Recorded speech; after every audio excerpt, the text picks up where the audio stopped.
Sampurasun para wargi wilujeng tepang dangu deui para wargi dina siaran anu maneh nyaeta siaran Bewara Pangharepan. Siaran basa Sunda ti Jemaah Gereja Advent anu nyiarkeun bahan pelajaran kasehatan jeung rohani. Siaran ieu nyiar unggal dinten Mingon, Salasa, Kemis sareng Sabtu tabu 7 enjing sareng tabu 7 sonten. Mugia sadaya pelajaran nu disangakeun tiasa janten berkah kanggo urang sadayana. Sumangga wilujeng ngadangukeun. Bebeakan mangpang mengkeun kokomoan make jalan haram ceuk manehna teu halangan sing waspada urang dina akhir zaman tong kabawa pangaruh kawasa setan sing satia percaya ka Gusti Yesus tangtu nampak nugraha kasalametan sing waspada urang dina akhir zaman tong kabawa pangaruh kawasa setan sing satia percaya ka Gusti Yesus tangtu nampak nugraha kasalametan.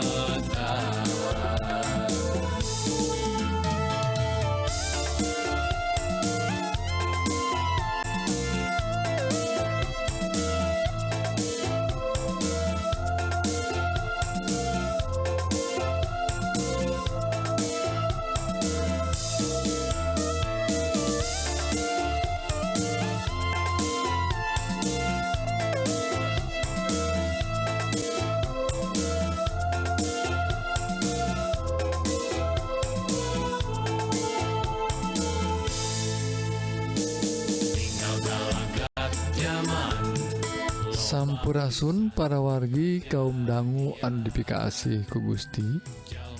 Tepang deui sareng sim abdi Kang Eli anu bade sami-sami ngahaneutan dina kahirupan urang soal kahirupan raga kasehatan urang. Tah anu dinten ieu sim abdi bade nyorot soal bahayana panyawat nu disebat COVID-19. Para wargi rupina abdi ngadangu dina dinten ieu para wargi aya berita nya aya kaahengan kulantaran aya 3 jalmi anu nembe dinten ieu teh dikurebkeun kulantaran aya kulantaran nembe pisan maut kulantaran panyawat COVID-19. Tah naon jadi keahenganana da tos biasa geuning aya namanya. Rupina parogi dina dinten ieu rada aheng teh kulantaran ieu 3 jalmi teh henteu ngaraos sesek napas, henteu ngaraos berat dina gejala-gejalana teh. Ngan rasa-rasa teh raos awak we pangintennya. Tah waktos diparios sing horeng henteu ngaraos sesek, henteu ngaraos berat dina napasna, tapi ngan bade diparios hungkul teu acan kaluar hasilna oge anjeunna aranjeunna tiluanana langsung tiwas para wargi. Henteu ngantosan sadinten-dinten acan. Tah ku kituna ieu bade nyanggakeun ka para wargi berita teh kanggo waspada urang sing horeng geuningan panyawat teh bahaya pisan. Siga nama tepati katinggal puguh juntrunganana da memang virus mah kitu. Siga teu aya tapi geuning eta aya buktosna. Nah, ku kituna perwargi bade ngahayukeun ieu mah ngajak urang sararea hayu urang sing tarapti sing sigap ku ayana bahaya panyawat COVID-19 ieu sing horeng geuning beuki ka dieu teh beuki bahaya ieu panyawat teh panginten aya cariosan eta mah virus teh geuningan aya sabaraha rupi atawa memang saenyana virus teh tiasa ngarobah diri janten disebut nate mutasi teh mutasi janten virus anu langkung ganas para wargi tah janten urang teh kedah taki-taki kedah waspada nyataan bersebatkeun 3M teh nya atawa nya kedah ngawasuh pandangan kedah ngajaga jarak gitu oge kedah naon deui paroginya ngajaga jarak ngawasuh pandangan kedah nganggo masker tah anu disebatkeun ku pamarentah 3M teh geuning kedah dijalankeun ku urang sing tarapti anu disebatkeun protokol kesehatan teh sabab geuning bahaya pisan ieu teh tah salian kitu parawargi salian kitu nyata urang kedah ngahirupkeun kahirupan anu sehat ngahirup meraktekeun maksudna meraktekeun kahirupan anu sehat naon maksud anu sehat teh nya ngajaga awak urang supados tetep kuat tetep tiasa nangkal atawa tiasa nyingkahan ieu panyawat emang nyingkahan mah tadi 3M teh nya tapi supados kuat kumaha tah sur tuang atunya cekap istirahat na oge bobona kitu oge aya olahragana tah tuang na ge tuang anu sarehat tong sagara dituang komo nu sok udud wae mah nya anu sagala rupi ngalemahkeun diri urang dikedah disingkahan supados urang tiasa nandangan tiasa nyingkahan panyawat COVID-19 ieu tah para wargi ieu cariosan atau berita anu tos disanggakeun ka para wargi sadaya supados urang leres taki-taki dina nying hareupan panyawat ieu sareng ngadua hayu supados Gusti mudah-mudahan tiasa ngalirenkeun tos stop dugikeun ka taun ieu teh supados taun payun mah urang siap-siap deui kahirupan sabihari deui kitu pidua urang sakitu parogi mugi-mugi janten berkah kana kahirupan raga urang anu sehat sing waspada urang dina akhir zaman tong kabawa pangaruh kawasa setan sing satia percaya ka Gusti Yesus tangtun nampak nugraha kasalamatan sing waspada urang dina akhir zaman. Tah sakitu para wargi kaum dangu bewara ngeunaan kasehatan. Mugi-mugi para wargi diberkahan ku Gusti, dipaparin kakuatan sareng kasehatan jiwa sareng raga kanggo lumampah sareng midamel pada amalan sadidinten. Sekali deui upami para wargi ngaraos diberkahan atanapi aya patarosan tiasa ngontak Kasim Abdi dina serat email nyaeta bewarapangharepan@gmail.com atawa ngontak kana nomor HP atau WA WhatsApp dina nomor 081982275518. Mugia urang tiasa saling nguatkeun dina nandangan hirup anu campuh ku hal-hal duniawi. Mugia urang tiasa ngengingkeun hirup anu pinuh ku katentreman di lebet Isa Almasih anu kawasa di dunia jeung akhirat. Salajengna hayu atuh kaum dangu urang teraskeun kana rohang rohani anu bade ngaguar pangajaran kanggo bawaeun ka hirup akhirat nu ungelna tina kitab suci. Sumangga wilujeng ngadangukeun. Tongka bawa pangaruh kawasa setan, sing satia percaya ka Gusti Yesus, tangtu nampak nugraha kasalametan.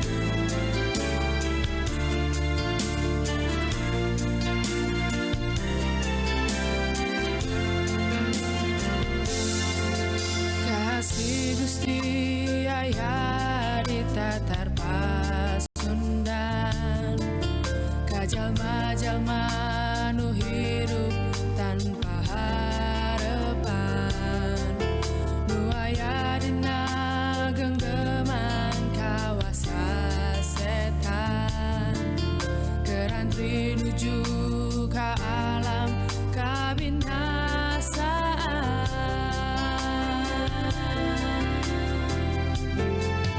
Kasih Gusti aya di tatar pasundan, ka jalma-jalma nu hirup tanpa harapan, nu aya dina genggeman kawasa setan, kerantri nuju ka alam kabinasaan.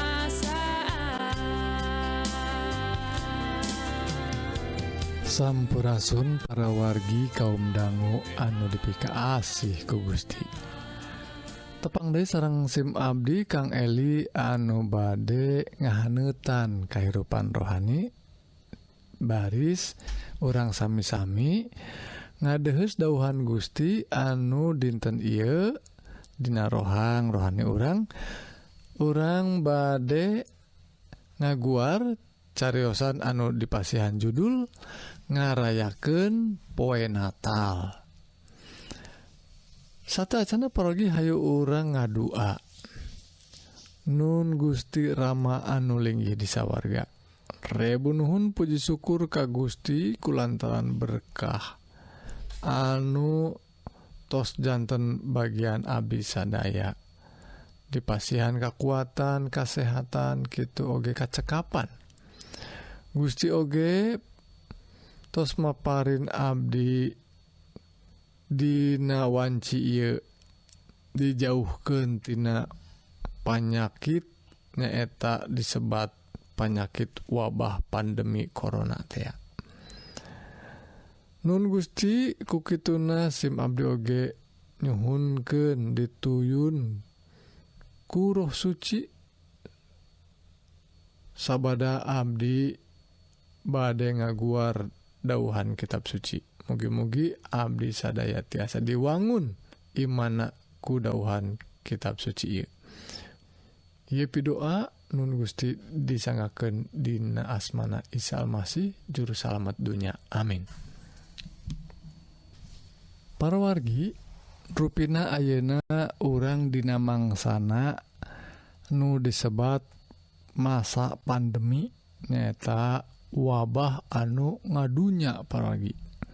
Nyata penyakit anu disebabkeun ku virus corona teh tos bade sataun ya teh para wargi geuning teu acan rengse keneh malih mah ngajadi-jadi ya teh anu tadi nama reuas aya 1000 2000 teh anu kakeuna kata rajang panyawat ieu ayeuna mah geuning tos dugikeun ka genep 7000 sadinten teh atuh ieu panyawat teh pibahayaeun pisan komo deui ngadangu panyawat-panyawat teh tiasa ngajantenkeun jalmi tiwas ngan sabaraha jam atawa sadinten teh teu ngaraos naon pisan langsung tiwas parwargi. Tah janten ieu pandemi teh pibahayeun pisan. Nanging ayeuna parwargi urang teh tos bade hari raya Natal atawa tahun baru atuh kedah dirayakeun biasa nama. Nanging parwargi pamarentah tos ngawanohan ka urang, tos ngabejaan supados urang sadaya sing tarapti nyaeta disebatkeun protokol kesehatan. Mun tiasa mah tekedah ngumpul-ngumpul, tekedah ngariung-riung keun weh. Memang ieu teh hari raya, tapi kulantaran ayana wabah pandemi ieu teh urang teh dicegah entong ngararumpul eta teh ngabahayakeun gampil katarajang panyawat ieu katular parwargi. Tah janten kumaha atuh dina wanci ieu teh dina ayana pandemi mun urang bade hoyong ngarayakeun poe Natal teh atawa poe tahun baru. Tah kumaha carana? Sareng naon hartosna. Tah ayeuna urang ngaguar dina kitab suci disebatkeun memang aya kajantenan. Nyaeta kajantenan anu aheng pisan, nyaeta lahirna Isa Almasih. Ya, Nabi Isa lahir leres aya dicatat dina kitab suci dina Matius pasal 1 ayat anu ka-22 23. Tah disebutkeun kieu nya parwargi. Pangkajadian kitu teh supaya laksana sabda Allah anu diandikakeun ka nabi baheula unggelna hiji parawan bakal ngandung ngowokeun putra pameget anu pijenengeunana Immanuel. Hartina Allah nyarengan ka urang. Tah parwargi disebatkeun lahir saurna. Ayat 20 hijina disaurkeun kieu, Maryam bakal ngalahirkeun anak lalaki, kumaneh kudu dijenengan Yesus sabab bakal ngabebaskeun umatna tina dosa-dosana. Aya parwargi dicatat komo dina Injil Lukas jentre pisan yen aya jalma anu kasebat namina Maryam teh Siti Maryam anu teu acan sarana mah teu acan nikah tapi nembe tunangan keneh tapi anjeunna tos tiasa kakandungan. Nah ieu kakandungan ti mana buat teuing ieu mah awe teu bener cenah. Tapi da Siti Maryam mah kasebatna jalma anu soleh. Nanging kulantaran anjeunna ngagaduhan barokah ti Gusti nyaeta dipasihan kakandungan anu ti Roh Suci nyaeta kakandungan janina Nabi Isa Almasih. Tah parwargi janten catatanna dina kitab suci mah jentre jelas pisan aya hiji jalmi anu ngandung janin teras ngababarkeun nyaeta bayina atawa orokna Isa Almasih. Tah parwargi kajantenan kitu teh rupina tanggal nama teu dicatet parwargi tanggal sabaraha harita teh Alkitab kitab Injil henteu nyebatkeun tanggalna. Tapi nyebatkeun yen kajadian eta bener. Dina Injil Lukas aya, Injil Matius oge nyebatkeun, Injil nu sanesna ge aya ngadukung yen aya kajadian lahirna jalma anu disebat Isa Almasih. Tah jadi entong heran atawa entong ngaragukeun nya aya kajantenana memang aya ngan tanggalna wungkul nu teu dicatet teh. Tah ku kituna kunaon atuh teu dicatet ku jalmi-jalmi harita teh. Rupina Gusti mah ngagaduhan ngagedohan maksad lantaran sanes tanggalna anu penting gitu. Ari bade ngarayakeun mah teu kedah pas tanggalna lantaran berkah kasalamatan teh sing saha anu nampi iraha wae. Tah kitunya. Janten parawargi kasumpingan Yesus Kristus harita nya janten orok parawargi lajeng hirup di dunia ieu. Tah eta anu sebatkeun kalahiran sanes disebutkeun Tuhan lahir, sanes Tuhan lahir. Tapi jalmi nu lahir mah nyaeta jalmi anu asalna tina roh suci nya. Nyata Gusti kumanten rohna roh Gusti anu ngajelma janten jelema. Tah Gusti janten jelema teh ngajelma dina ragana Isa Almasih. Tah kukituna saleresna eta kajantenan teh tos aya ti anggalna keneh, tos aya kasebatna ti kapungkurna keneh ku para nabi sateu acana tos disebatkeun yen aya kajantenan kalahiran teh bakal kajantenan. Tah hal eta disebatkeun dina Injil Lukas pasal anu ka-2 disebutkeun waktos aya tatamu nyaeta jalmi majus namina teh urang majus anu dongkapna ti wetan saurna. Tah milarian anjeunna teh tos ngurilingan aya tembong tina bintangna nyaeta tanda yen aya raja anu dongkap pijadieun raja teh. Nanging parawargi eta teh nyababkeun amok ka hiji raja anu janten raja harita nyaeta Raja Herodes.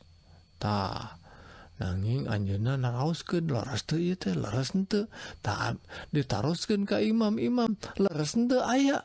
Tah disebabkeun leres aya dina kitab suci di Betlehem nyaeta di Yudea teh bakal aya lahirna Mesias.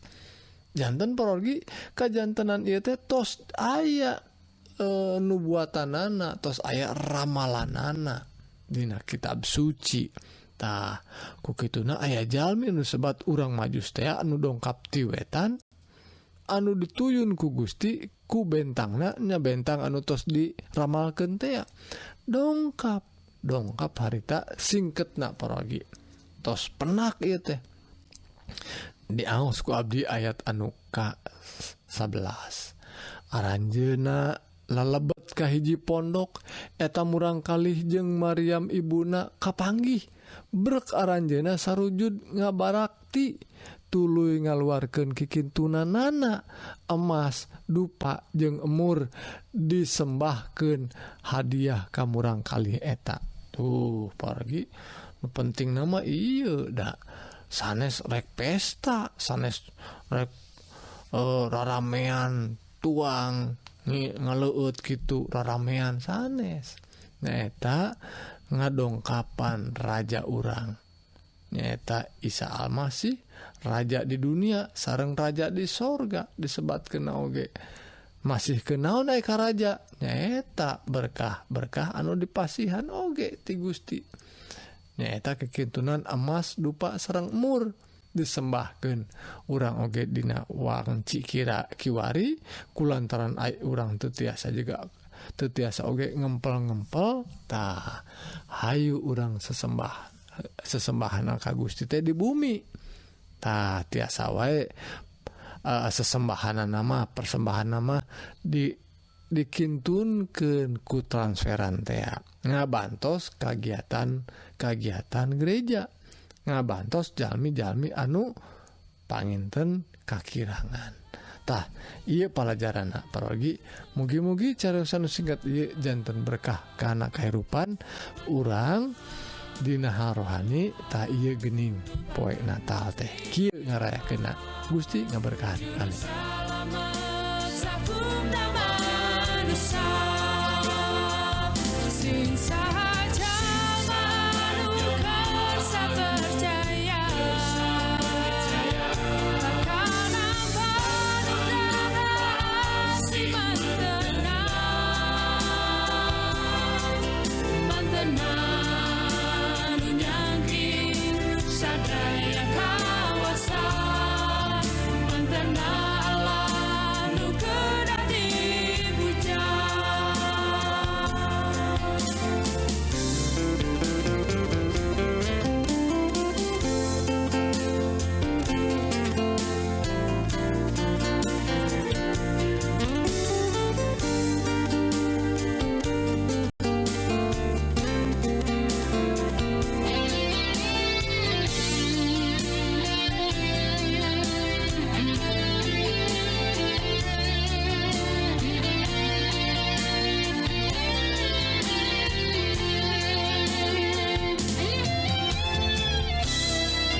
Bewara Pangharapan.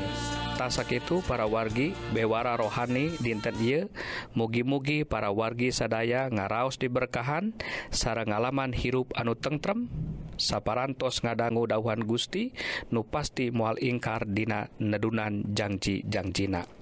Tah upami para wargi hoyong diajar dawuhan Gusti nu langkung jero tiasa ngontak Kasim Abdi dina serat email nyaeta bewarapangharepan@gmail.com atawa ngontak kana nomor HP atawa WA WhatsApp dina nomor 081918227518. Mugia urang tiasa saling nguatkeun dina nandangan hirup anu campu ku hal-hal duniawi, mugia urang tiasa ngengingkeun hirup anu pinuh ku katentreman di lebet Isa Almasih nu kawasa di dunia jeung akhirat. Pidua abdi mugia Gusti ngaberkahan ka urang sadayana. Amin.